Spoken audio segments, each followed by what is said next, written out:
This is Granules of Grief with Refiloe, a podcast breaking down into digestible pieces the big lump that is grief. For those still struggling with its enormity, those unfamiliar, and even those who found a version of living that is somewhat closer to the aliveness they had before the loss. Thank you for being here. Thank you so much for listening today. Thank you to returning listeners and to anyone who's listening for the first time. I appreciate it, and I hope you find something in today's episode. I will be speaking with someone who I don't really know how to define our relationship. One, I dared to call us friends, and you said no. You said that you're not my friend, and I never tried again to put us in a box. We do go way, way back. And I think it's a thing about Masewa and maybe about all small towns. I remember knowing you for the longest time, and I cannot pinpoint a particular point in my life when I became aware of your existence. No, there isn't like one big day when I was like, oh, Paballo. I just remember knowing you, just what feels like forever. And I'll let you introduce yourself. And I want to thank the gods of South African load shedding for allowing us to have this conversation. First of all, thank you so much for creating this platform. Knowing you, I know it must be hard to bear your soul in such a manner, but in such an important platform. So thank you also for inviting me. My name is Paballo, born and bred in Lesotho, now living in Johannesburg, South Africa. I'm an entrepreneur by profession. And maybe for the sake of this conversation, I think it's worth mentioning that I come from a family of 5. I'm the last born. And we were raised by a very loving single mother. I mean, there's a lot to me. I deeply care about human development, particularly women. I have a very word for women, especially economic empowerment of women. And that's the cause that I've dedicated a huge part of my career towards, and to some degree, my personal life as well. But yeah, that's a bit about myself.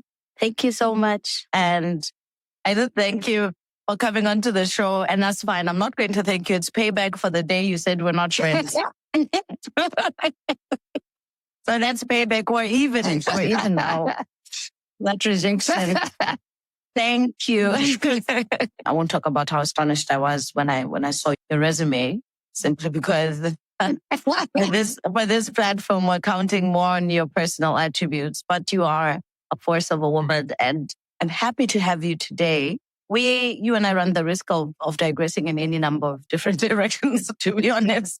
And so I will just jump into the gist of today's conversation. Very swiftly get into what do you consider to have been your most significant encounter with grief? I think there's been 2 encounters, really. First was when I lost my aunt. I think I must have been 12 at the time. And it's significant because I was actually taking care of her when she was sick. Yeah, but I should probably mention that it's probably because I was available, and to some degree I wanted to, because we were quite close. Most of the time I'll just find myself spending a lot more time with her. And one time I went out to play and I came back and they wouldn't let me get into the bedroom where she was lying down, unfortunately dead. Yeah, and that kind of really, really affected me, but not as much as the death of my father, which is the second encounter of grief, which was quite surprising considering that she wasn't part of my life. She was basically an absent father anyway, raised by my mother. And my father was never there. So I didn't think that him passing on would be such a big deal. And it ended up becoming one of my pivotal moments, I would say. Because I cried for this man that I didn't know. and that I thought I didn't care about. That for me, I think to this day, it remains quite significant, even in my growth as well, both spiritually, just holistically. I mean, his death was a shocker to the system. And I think it shocked me more because I didn't think, and it ended up becoming quite a significant event in my life. Oh, well, thank you. Thank you so much. I did know about your dad. I only just heard for the first time about this event with your aunt. And I'm sorry, I hope I'm right in assuming that we're going to discuss more the death of your dad. You mentioned his absenteeism, and that obviously suggests that you don't have the regular memories that other people would have. Are there any memories of a time when he was alive that you'd like to share? Unfortunately, my first encounter, so my mom and dad separated when my mother was pregnant with me. So we really didn't quite have a relationship. Unlike my other siblings, him and I didn't have a relationship at all. And yeah, I remember very vividly asking my mom if I could go visit him because there was this longing for him. There was this longing to build a relationship with him. And my first encounter with him he was quite a violent man, but I would still insist on going to see him, build a relationship, separate from the rest of all of you. So I would go visit, and the reception wasn't always welcoming. I don't even think he was conscious of my presence anyway. The last encounter, and this I discovered when I was going through therapy, my last encounter was when I was deeply disappointed by something that he had done. He had said, if you pass, then this is what I'll get you. And that didn't happen. When I did pass, and I passed really well, he didn't keep his end of the bargain. And so I remember being deeply, deeply disappointed. I must have been 13 at the time. And I remember going home to my mom and saying to her, I will never go see my dad ever again. It was such a deep, deep-seated disappointment. I remember that day very vividly. I got into a bus and I went home and I was like, I'm never coming to see my dad ever again. And I'm never going to attempt to build a relationship with him ever again. That's how disappointed I was. And my mom was like, okay, no, it's fine. But what I'm always grateful for is that she never stopped us from building a relationship with him. She was never a barrier to that. It was all him, him, us not having a relationship with, particularly myself. I'll speak for myself. It was all him, the rejection from him. And at one point I was like, you know what? I'm done with this, And so as a 13-year-old, I really don't know how I processed that, because that rejection, man, I mean, you going on about how I rejected you. And so that's the memory I have of him, just the rejections and him cussing out. That's my childhood. At least that's my childhood memory of him. So I particularly distanced myself from him. I think it was some kind of a coping mechanism.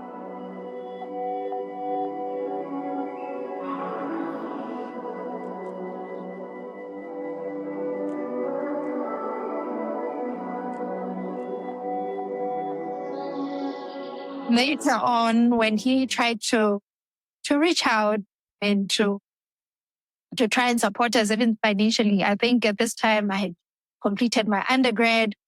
I really couldn't care less about his efforts and the support that he was trying to extend. So I would literally just reject all of his support until just before he died. I think maybe 6 months or a year before he died, he requested to see me in particular and my other sister. I think we are the ones that were quite distant from him. For me, it was intentional. Everyone would say, no, we're going to see dad. I'm like, you go and have fun. I'm not, I'll just make excuses not to see him.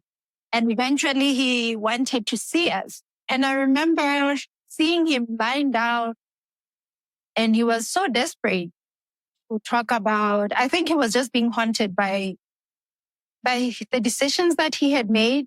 And he wanted us to have that conversation. I think he was ready. And he kept saying, I'm haunted. I'm haunted. he used those exact words, but in Sesotho. He kept saying, "Ke a ngongoreha, ke a ngongoreha." I don't know if haunting is like the direct translation of that.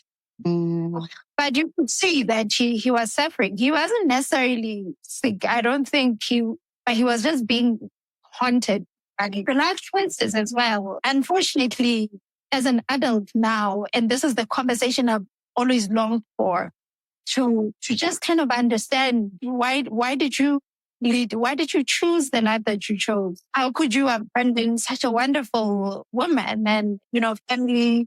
I didn't understand. And I think at the time he was ready to talk about it. But my mom was like, no, get some rest. And I remember being so upset that my mom interjected such an important conversation that would bring some of us, myself in particular, the questions that I've always wanted to know, from me. And so unfortunately, we never had that conversation. But I remember when we were leaving, he said to me, "I am so proud of you." And for some reason, his validation meant so much to me. I don't know why, but for some reason, that thing just really moved me. He's like, "I am so proud of you." And I remember going home so happy, so happy. And he was so surprised that, because the last time he saw me, I was young. And he kept saying, "I can't believe he can drive," because I was driving. And to him, it was like a shocker. Like the last time I saw you, you were like 13, and now you're full adult. And I hear stuff about you from other people. Like, cannot believe we are here.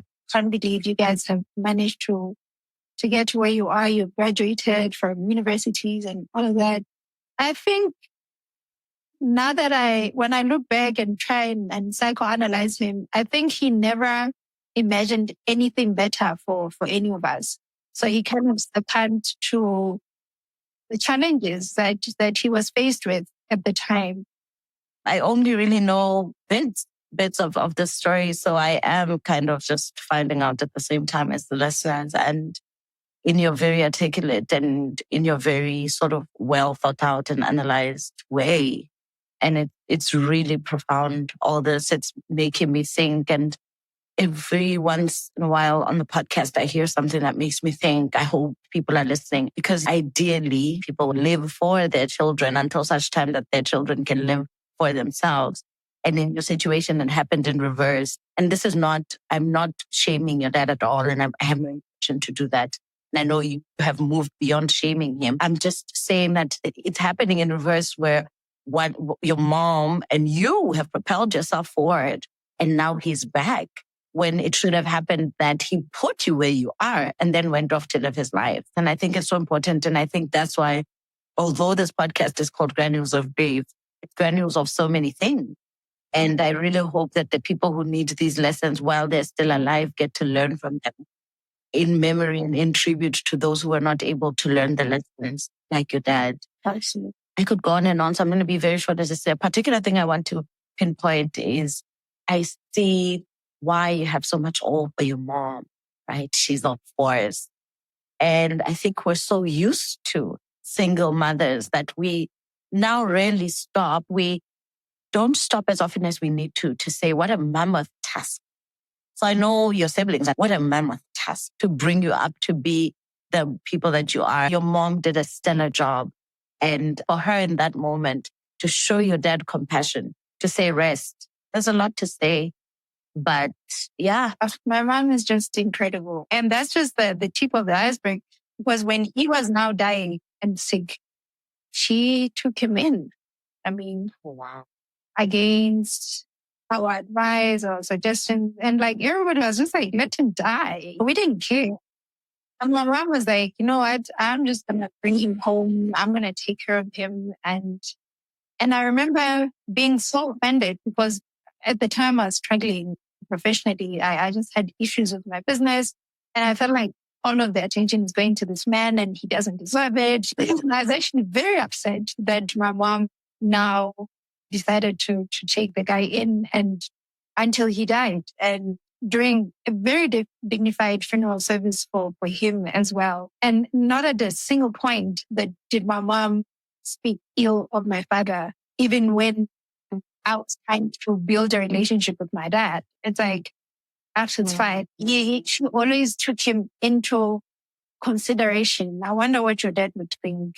I know he wouldn't like that. I know even when we were being mischievous as children, as teenagers, she would be like, your dad would never like that. I'm like, the funny thing is that, see how I'm talking about him. This is how I'd literally talk about him to my friends. Like, I don't care. Oh, my dad is home.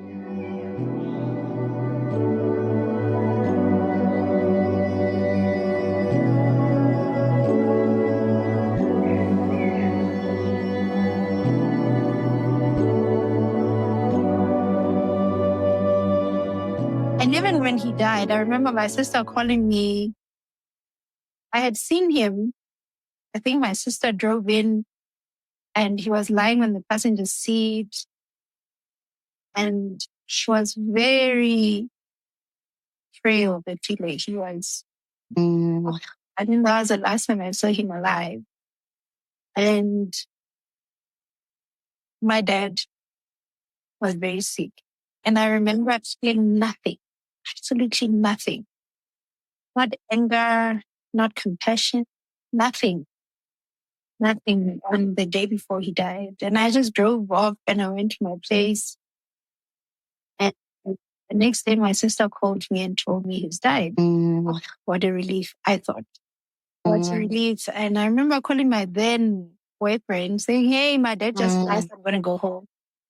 Why are you so casual about his death? And everybody was so panicky. How are you? You're okay. All sincere condolences. I'm like, guys, there's only inconvenience is blood for the funeral service. I thought at the time. And 2 days later, I was just crying uncontrollably, crying for my dad. And I felt like such a hypocrite. I think that made even grieving even more difficult because now I can't reach out to friends or family because I'm the same one that didn't care, remember? And I remember, like, even my friends were like, yeah, whatever, it's fine. We know Paballo doesn't care about her dad. But like, even the support was very minimal, at least before I started speaking out about my struggle. So I remember not being able to work, not being able to do literally anything. But because of my first response, people didn't know that I was struggling. Like people close to me didn't know I was struggling. And I really was. I couldn't sleep. I was just crying uncontrollably the whole day. And eventually I called one of my sisters and I asked her how she was feeling. And I expressed my struggle to her. And she said, I think the issue is that we killed and buried him even before he died. And so now all of that is coming out. Only now, when it's like all these years to cope, we buried him. As kids, we couldn't process why he wasn't with us, right? But we kind of buried him even before he had actually died. So only then we had to deal. Now we had to deal with it. And so I realized that this is not, I've never experienced anything like it before. I didn't process it. And I realized then that I needed help. And this is before he was buried. So I spoke to one lady that had shared her story in church that she also lost her father, but the father was very abusive. So because I've never had anyone that's ever grieved someone they didn't have a relationship with. Yes. So, there was no frame of reference. So when I spoke to her, at least I could get a frame of reference. And coincidentally, she also happened to be a clinical psychologist and a counselor. So then she advised that at least she gave language to what I was feeling. And she told me it's going to be quite a long journey because there's years and years of trauma that the rejection, the abuse, because he was also quite abusive. There's a lot that you need to deal with. But thankfully, it's going to be thankful that this has happened, because all of that you have buried now has to be revealed and has to come to light. And now you're going to have to unpack this and find, she advised that I find a narrative therapist in my community. At the time, I didn't know anyone. So I was like, okay, no, I'll get back to you and we can do this together. At least to a very large degree, you can also relate to my story. So I think you would be the right person to do it if you are trained for psych. Then she gave me a few assignments, and one of them, which was a very important exercise in my healing as well, was to monitor what I was feeling and mark and journal those moments where I find myself literally breaking down. And I realized that out of all my siblings, I was the only one that never had a relationship with my father. Like, at least they were born in a family where he was still present. But me, on the other hand, my mom was still pregnant with me when they separated. So I never knew my father. So every single time, that's the thing that was ringing in my head. Like, I never knew you. And then I would break down. But then I realized that what I was grieving was that lost opportunity to ever build a relationship with my father. So I was desperate to attend the funeral service because I felt like this is the one opportunity where I could learn about my father, the type of person that he was, from his friends, from other community members that knew him, like truly knew him. And I remember being at the funeral, so desperate not to miss anything, because that was the thing that I was mourning. I think that lost opportunity to ever build a relationship with him, which I realized later that there was always the longing to build a relationship with my father. And the fact that I didn't have that opportunity, there was this building anger within myself that I never got a chance to know. And I almost felt jealous that other people, like random strangers, know my father. I discovered like his birthday. I didn't know that when my dad was born. I didn't know his until I read his obituary. And one of the things, funny enough, I realized that him and I were more alike. He cared about development. He couldn't stand injustice and not do anything about it. He cared about impact. And I realized that I got to know him at his funeral service, first as a human being. And I learned that he was also suicidal. So at one point in his life, he was battling depression. And unfortunately, where he was and maybe the time that all of these things were happening, he never received enough support, or he never even knew of its existence. And I think therapy wasn't available for people. You talked about how you found out and then the immediate complication of it. And I think it's also eye-opening on so many levels. You clearly, you warned what he was not. So you had to go through that warning of all the things he wasn't. And then warning the chance that the chance is gone. Warning really that this is your story and this is it. You can, on a deeper level, end the story in your own voice and in some way and through particular activities. But technically, in terms of him being a living, breathing human being, your story was over. And that had to be excruciating. And it is not lost on me how much pain you must have been in. I can almost feel it. Replay all the opportunities to get together and to write a different story. So Mama, say this just to say I'm right there with you in terms of how realizing it's almost like watching something really precious fall and you just can't reach for it. I want to sort of take this moment where you say people knew your dad and where you learn about your dad, not only from strangers, but from reading his final chapter, really. It's like, wow. And then for him to be like you, right? The paradox. So there's so many paradoxes. So when you were talking and saying, I didn't care about him, I was searching in these statements for the Paballo that I know, right? The caring Paballo that I know. But then I know enough to know that when people have hurt you deeply, it's sometimes easier. And I'm also the same. I used to hide a lot behind anger. So I think they even say that anger is sadness that hasn't known where to go for a long time. And so I can, knowing you, your person outside of this, I know that it was certainly, the anger was certainly a coping mechanism. The burying him before he died was a way to cope that I'm all too familiar with in my own life. And you acknowledge that your dad struggled. And I like that it's really beautiful. And to me, it's testament to the road I know you've walked with the death of your dad to get to where you are today. So thank you so much for sharing all that. No, I personally am being reminded every story on this podcast is a reminder to savor every moment, to love each other harder. Every person that comes on this podcast is somehow a reminder to all of us of how short life is.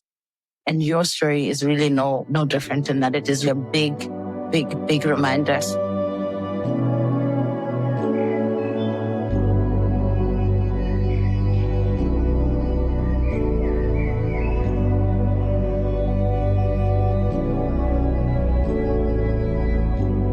What surprised you about grief?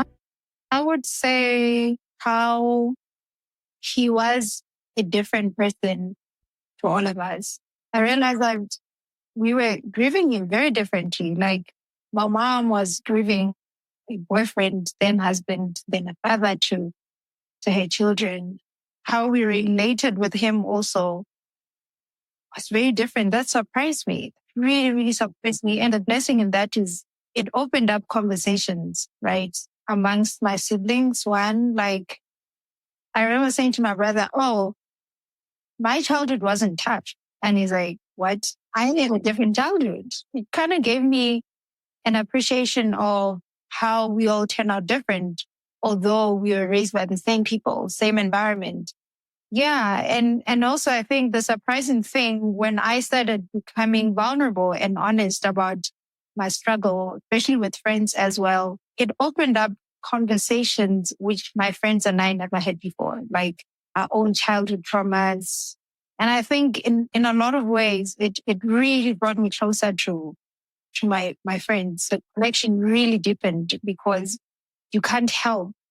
If I'm that vulnerable, the next person can't help but be just as vulnerable. It just kind of opened everybody up and we were free to discuss some of the deepest fears and even like the ones that we were not even conscious of. I think for the first time, we connected, my friends and I connected on a very different level. We ended up all going for therapy. It had quite an incredible snowball effect because I remember thinking, and I wrote to my dad, when now I've gone through my healing, I wrote in my journal entry, well, it was almost like a letter to him to say, you have freed so many girls or like broken girls out. So not him, but like his death kind of prompted me to go for therapy and free to talk about therapy to other people. And then they would then go and talk about therapy to other people.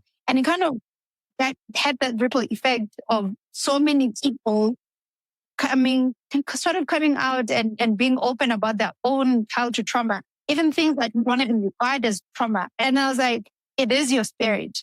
Because at the end of the day, before all of these things, before life happened to you, you were this person. How people described you, they described you as this, because my dad was a priest. I think I should mention that. And he was hurt by the church, I understand, and he couldn't get any help. And remember, church is where people go to seek solace when he's challenging. And for someone to go and study theology and then come back to an institution that deeply, deeply hurt him, I think in his mind, he thought there was no escaping. Like life is just this unbearable and horrible thing. But deep down, when I learned about my dad, I realized that he really was a good person. But life happens to all of us. But what he perhaps missed was fight for his spirit, because that's what we're all doing. And I'm constantly reminded every time I encounter a challenge or unfairness, I don't regard myself as a victim, or at least it's something that I really try and fight, because there's also like a greater pleasure in being the victim. Yeah, I do try to fight. I mean, even when I know like I have been victimized, I try to fight it, because I think that's what happened to him. His perspective was, I'm a victim and there's nothing I can do. So I'm just going to stand and drown my sorrows and drink to death and be abusive and all sorts of horrible things. So fortunately, he still had the responsibility. The space that he occupies here, when horrible things happen to you, even the ones that you don't deserve, right? Things that just land on your lap and you just have to deal, right?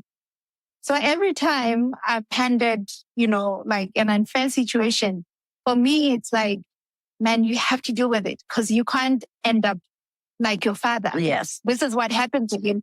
So he taught me in a lot of ways. It's like taught me a lot of things. And then that's why, like, I'm such a fighter for my dreams, for the things I care about. Yeah, I put aside, I put aside all the BS and I just focus on the thing, my eyes on the ball. Yes. Because I think that's what he struggled with. And that's something that you can't do alone, right? You need a council of people. And fortunately for me, I also have you. I don't know why you keep saying, but like, I do have a council of people, whether it's in business or professionally or spiritually. Like, I just have a council of people that I do life with, because I don't think it's an easy thing. I don't think life is easy on your own. I mean, I'm a great advocate for therapy. I know the value of it and how it helped me during what could have been the darkest period of my life. Yes. I love that. I love that. I love that. I love when people throw in therapy because I don't want anyone to think that we think that these conversations are the be all and end all. They are part of very intensive work that has to go on to live with the grief of losing a loved one through death, but also all the different grief types that we walk around with, right? There can be no grief work without self-work. And I think that's basically what everything you have said has just again revealed, that you work on yourself in working on the grief. And from this grief work, from the self-work, you are giving us so many gifts that grief gave you, but also so many gifts that your dad gave you posthumously. And you've said this in a side conversation around how he did continue giving to you even after he was gone. You said something very deep, but I think at the time when you said that to me, I was so deep in my own grief. I was not ready. And I think this is another thing about grief, that sometimes people just are not ready for certain conversation. You said it when I was in a stage where it could not comfort me, but I did register it. And I am repeating it now when you said that the relationship doesn't end when the person dies. And I think that was something that was important for you, because all you had was your dad in his death. Yeah. And you had to make do with that. And you made do with it beautifully. And you brought other people with you. I don't know how that is not a wonderful thing that has come out of everything. Even as I know I would have preferred a storybook ending. But in the absence of a storybook ending, this is beautiful. And I really want to thank you for sharing it and sharing it so articulately. And I really hope people would be inspired more than just about, because stories about death are also stories about life. This is what is coming out so strongly and so beautifully in your own story.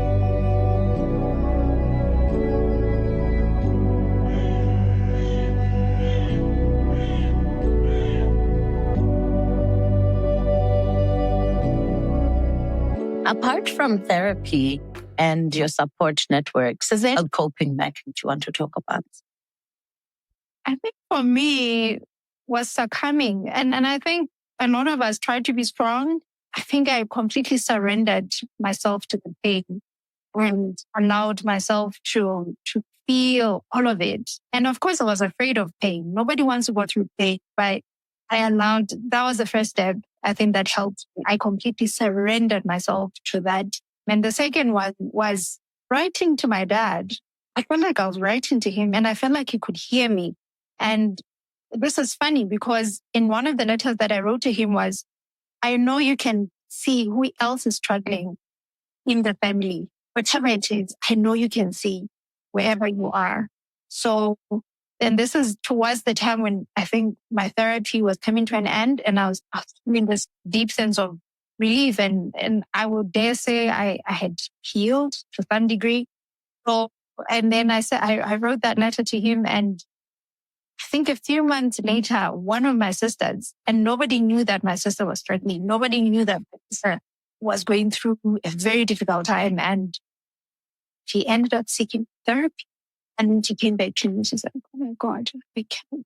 And one of the things was, because of that rejection, I struggle relating to men, especially in romantic relationships. So I wrote that to him as well, that I wanna love again. I wanna learn how to love, and I wanna learn how to receive love. Now I relate with men very differently, in a very healthy manner.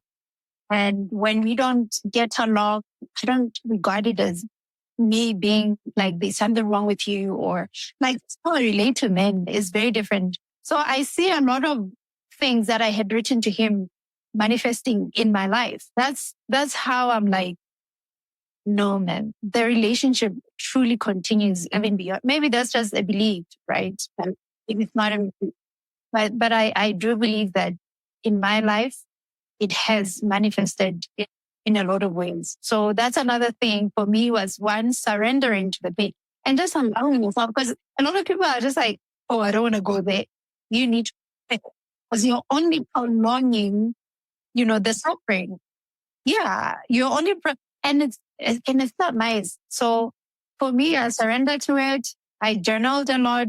I sought support because it's something that you don't think you can do alone. Yeah. Those are the things that helped me cope. And I think even the relationship with my mom was very different. I was able to ask her questions about my dad before he became this tyrant. So how was he? What attracted you to him?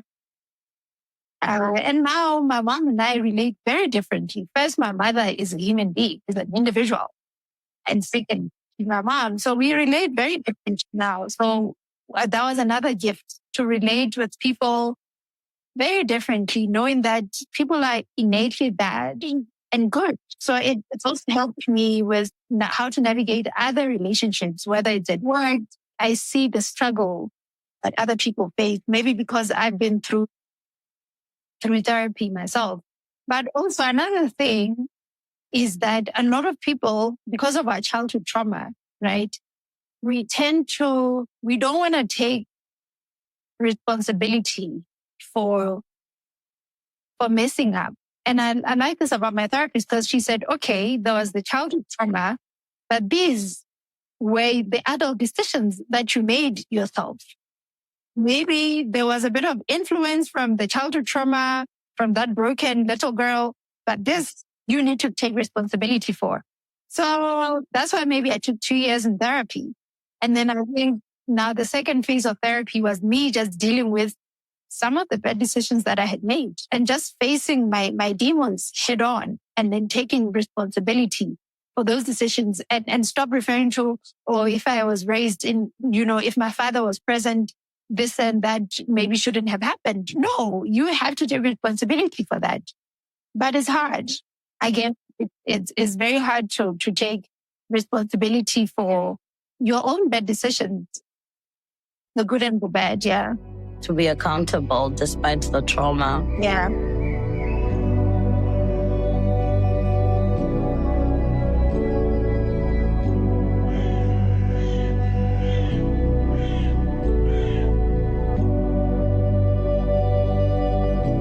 It's a beautiful conversation, I must say. You've brought your whole heart onto this show, so it's hard for me to I'm sitting here spinning with digestion of everything and trying to get my mind back because you're connecting me to a lot of issues that demand me to give them attention and to sort through them mentally as you go. Was there anything, even as you were grieving in this very complicated situation, where you felt like people were not helpful around your grief journey? I realized that there are a lot of cultural barriers to grief. And I haven't been talking about this a lot, but the more people I talk to on and offline, the more people say uniquely about us as Basotho, there are practices that we engage in that hinder grief. So if you have any of those, that's fine. If none, that's also okay. Things where you feel like these happened and I would have grieved better if these things did not happen. No, to be honest, because remember, I was quite rebellious. I was like, I don't care. So I spent most of whatever that was going on at home, I wasn't even there. Yes. And you were just not involved. So different. Yeah, it is so different, but will resonate. It's not just your story, trust me. A lot of people's story who spend a lot of the time around the funeral in anger and then who grief just chases down later and like, no, you're not going to hide behind anger. We're going to deal. We're going to sit and deal. Stop. But thank you. Thank you so much. Is there anything you took from your dad that's physical and personal, or do you not believe in any of those tangible things? Like holding on to something that physically belonged to him as a way of connecting to him? So none whatsoever. But I feel deeply connected to my dad. That is clear. And I think he must have passed away sometime in July. And when those days, like, I think I can almost feel his presence. Or maybe during that time, I'll bump into someone that knew him. And then I'll be like, this day is very strange. Because I kept forgetting when he died. Then I'd call my sisters. When did that die again? And then they would remind me. And then it's like, but it's not a coincidence. So I believe that his spirit lives on. I think you said how grief has changed you and even how much it gifted you. Maybe the one thing that I probably should mention is going back to the importance of therapy, how it brought me home. It's almost like it brought me home to myself for the first time ever. And I could see myself clearly. And that's when I took a leap of faith to relocate and realize that, there's so much more to life than there's so much potential within myself. It restored, and there was this redemption about the death of my father. And I was like, I felt like I was alive for the first time.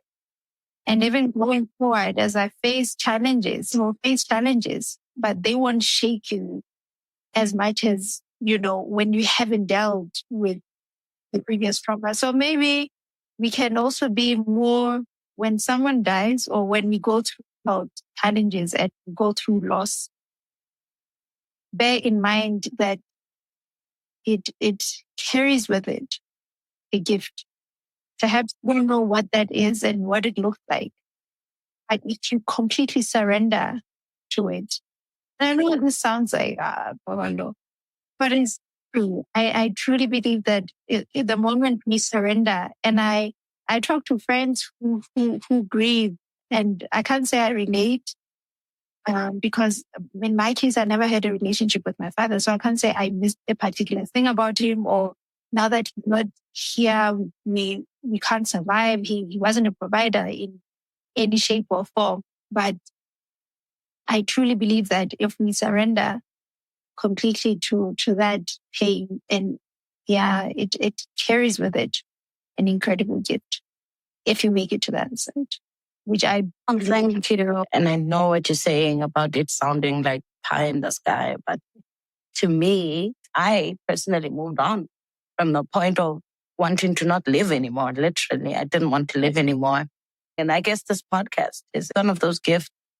And, you mentioned that it's difficult for me to put myself out here because me, know that it's not easy for me. And I do not enjoy being in the forefront in this particular way. But this is something that I had to do. And so I agree that doing the work is very likely to lead you to a point of gift.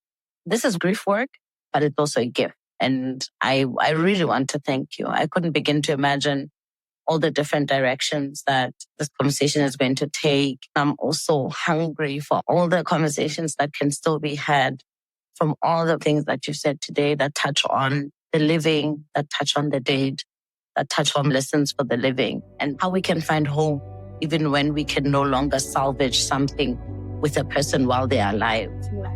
Thank you. Really appreciate that we made this happen. Thank you for having me. Thank you for spending time on this episode of Granules of Grief with Refiloe. I do hope that you got even just a granule of what you need. You can find more information on the podcast on my social media profiles on Instagram at Refiloe Letokot and Refiloe Letokot on my Facebook page, as outlined in the description box. I hope to see you there too.